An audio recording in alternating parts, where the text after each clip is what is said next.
Hello guys, today we are gonna doing the chapter from the beginning of time. इसका आज हम सिर्फ introduction part ही करेंगे। वो ये चैप्टर थोड़ा बड़ा है बट बहुत ही ज़्यादा इंटरेस्टिंग है। और इसके जो फर्स्ट पैराग्राफ में बताया गया है जो ह्यूमन बींग्स हैं वो 5.6 मिलियन ईयर्स अगो आए। और जो मतलब पहले जो ह्यूमन बींग्स थे वो हमसे बहुत ज़्यादा अलग थे। और जो अब ह्यूमन बींग्स हैं वो तो 1,60,000 ईयर्स पहले ही आए हैं। और उसके बाद जो वो फूड खाते थे, कभी हंटिंग करते थे, स्कैवेंजिंग मतलब जैसे किसी चीज़ में से खाना ढूंढना, कुछ चीज़ ढूंढना, ऐसे वो खाना ढूंढा करते थे। और गैदरिंग, प्लांट्स को गैदर करते थे, फ्रूट्स वगैरह को गैदर करके रखते थे। उसके बाद धीरे धीरे वो स्टोन बनाने लगे, एक दूसरे से कम्युनिकेशन करने लगे। अब जो ये रेड वाला सेक्शन है हम ये वाला कर रहे हैं। और इसमें जो बताया गया है कि तब वो जो जब वैसे फूड गैदर करते थे वो पहले वाले तरीक़ों से ही करते थे। उसके बाद फूड गैदर करने वाले तरीके बहुत लेट आए हैं सोसाइटी में। और इसमें हंटर गैदरिंग सोसाइटीज़ भी आती थी। हंटर गैदरिंग सोसाइटीज़ के बारे में भी मेनली हम इसी चैप्टर में आगे पढ़ेंगे। और जो ह्यूमंस की मतलब हिस्ट्रीज़ का पता चलता है वो जो उनके स्कल्स या उनकी बोन्स वगैरह जो मिली हैं, और स्टोन्स टूल्स मिले हैं, केव पेंटिंग्स मिली है, उनसे ही पता चलता है। पर बहुत टाइम तक लोगों ने यही माने रखा कि ये सब उन ह्यूमंस का नहीं है, उन्होंने नहीं बनाया था। इसके लिए बहुत सारे कारण थे, वो हम आगे पढ़ेंगे। और मतलब कुछ टाइम पहले ही पता चला है कि ये सब अर्ली ह्यूमंस का ही है। कुछ टाइम पहले ही लोग ये सब बिलीव करने लगे हैं। और जो ह्यूमंस के एविडेंसेस थे अर्ली ह्यूमंस के, वो उन ह्यूमंस के थे जो एक्सटेंट हो गए हैं।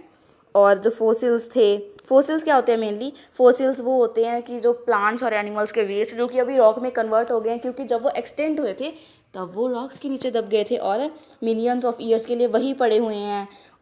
हम पेट्रोल डीजल वगैरह देखते हैं ना, वही उनको वही से आता है वो। और उनकी जो मतलब वो कितने पुराने हैं कितने पुराने नहीं है हम केमिकल एनालिसिस कर सकते हैं, इन सब की वजह से पता चल जाता है।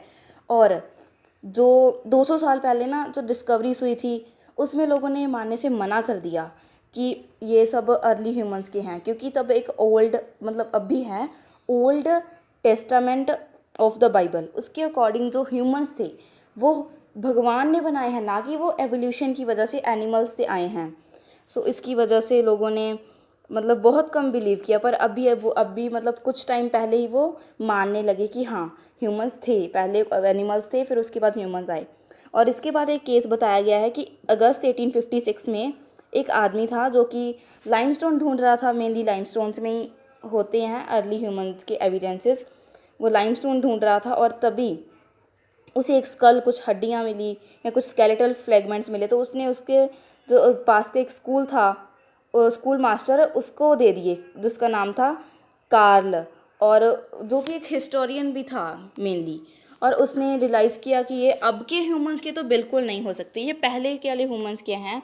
तो उसने भी वो जो थे उसने किसी और को मतलब उसके किसी और के साथ मिलके उस पर डिस्कवरी की। किसके साथ मिलके की? हरमन के साथ मिलके उसने डिस्कवरी की। और उसके बाद उन्होंने एक बुक पब्लिश की। और उसमें जो बुक पब्लिश की वो 24 नवंबर 1859 को की, जिसका नाम था Charles Darwin's on the origin of species. और जो कि इतनी ज़्यादा फेमस हुई कि पहले दिन ही उसकी 1250 कॉपीज़ मिल गई। और इसमें उन्होंने इस बात पे आर्ग्यू किया हुआ है कि जो ह्यूमंस थे वो बहुत टाइम के बाद मतलब इवॉल्व होते होते आज के जो ह्यूमंस हैं वैसे बने हैं। और इसमें एक और कीवर्ड दिया हुआ है, that is a species. Species का मतलब कि जो कि एक ऐसा ग्रुप जो कि अपने ही ग्रुप के ऑर्गेनिज्म के साथ मेट करके यंग वंस बना सकता है, पर किसी और स्पीसीज़ के ऑर्गेनिज्म के साथ वो मेट नहीं कर सकता। सो इंट्रोडक्शन तो हमने कर लिया है।